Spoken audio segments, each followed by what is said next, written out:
Wesh mon frère, attentat mal, je suis survivant. J'ai survécu mon dog. Regarde ma valise, elle est là ma valise.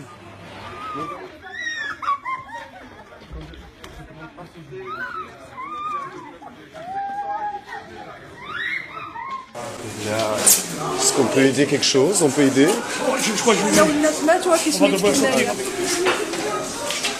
Bonjour Macro Micro TV, aujourd'hui nous sommes à Malbec. Comme vous savez, bientôt le 22 mars, c'est la commémoration des attentats de Malbec et de Zaventem. On va un peu voir la réaction, les émotions des gens après cette année. Suivez-nous.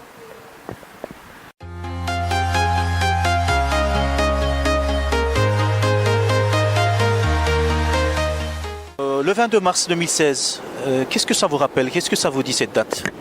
C'est vraiment terrible, triste, malheureux, que ça devrait pas arriver. Le 22 mars 2016, qu'est-ce que ça vous dit cette date?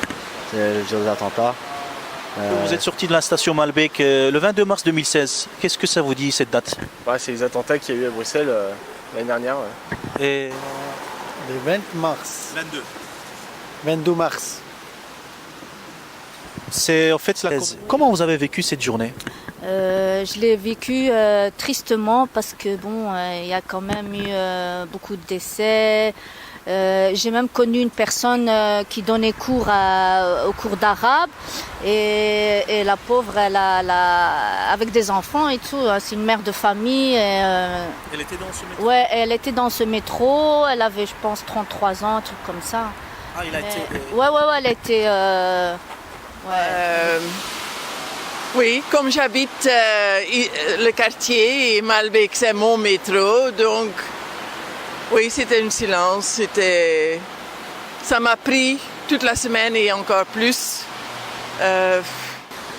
Ces jours-là, je devais prendre le métro une demi-heure après. Et j'étais déjà enceinte. J'attendais mon bébé, je ne savais rien. Je l'ai découvert les jours après que j'attendais un bébé. Heureusement, je n'étais pas dans ce métro-là. Je me suis réveillée en stress parce que tous mes colocs, tous mes colocs sont venus me réveiller en me disant oui, Léo, viens, il s'est passé quelque chose. Et donc j'ai cru qu'au début qu'il y avait quelqu'un qui était mort, un ami. Et puis quand j'ai appris que c'était les attentats, on est resté toute la journée, on a bu des bières et après on a été à la bourse pour voir un peu comment ça se passait, quoi. Écoutez, j'habite tout près, donc j'étais très choquée. Je sais même qu'il y a des amis qui sont passés le moment où il y avait justement des personnes qu'on les évacuait. Donc ça fait à peu près quelques semaines que je passe par ici, parce qu'avant je passais par le trottoir d'en face, justement parce que j'étais choquée.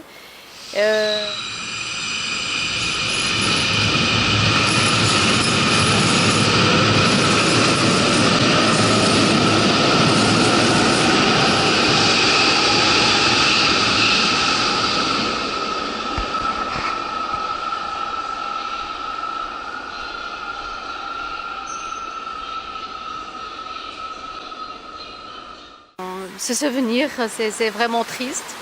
Et on a pensé aux gens qui ont perdu des proches à eux. Et vraiment, c'est émouvant comme souvenir. Moi, j'étais pas à Bruxelles, j'étais en vacances en France. Donc j'ai appris ça à travers la télé en France.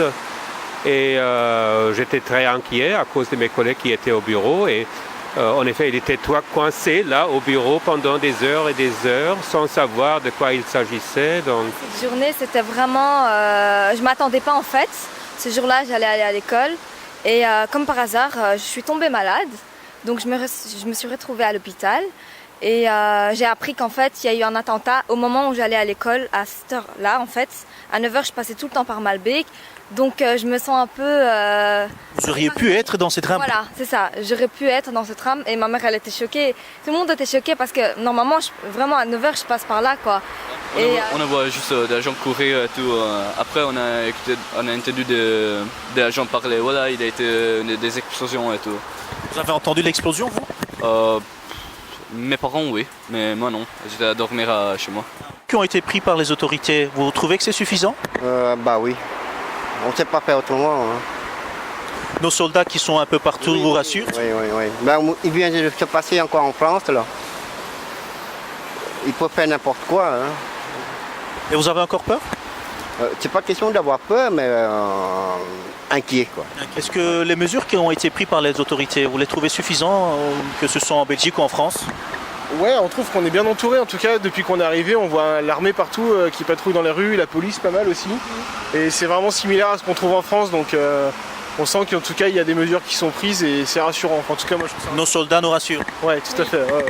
Ok. Ils sont là. Vous pensez que vous êtes en sécurité pour l'instant ou non?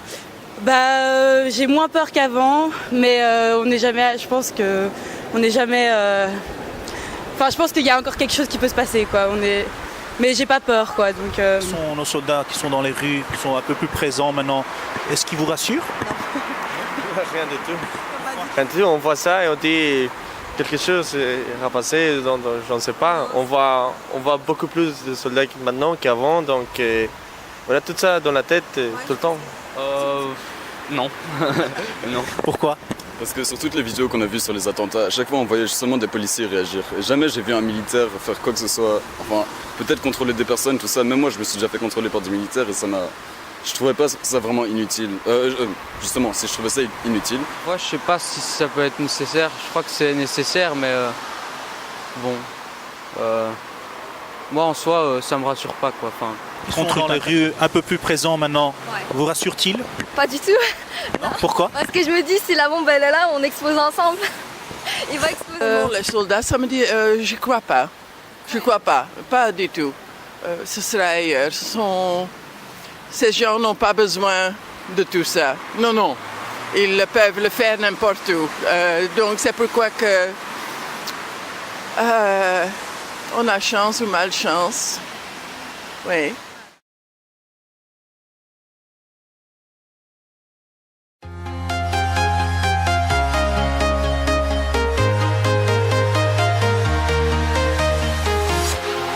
Walking alone, the streets are empty. The only thing I can see is my own silhouette.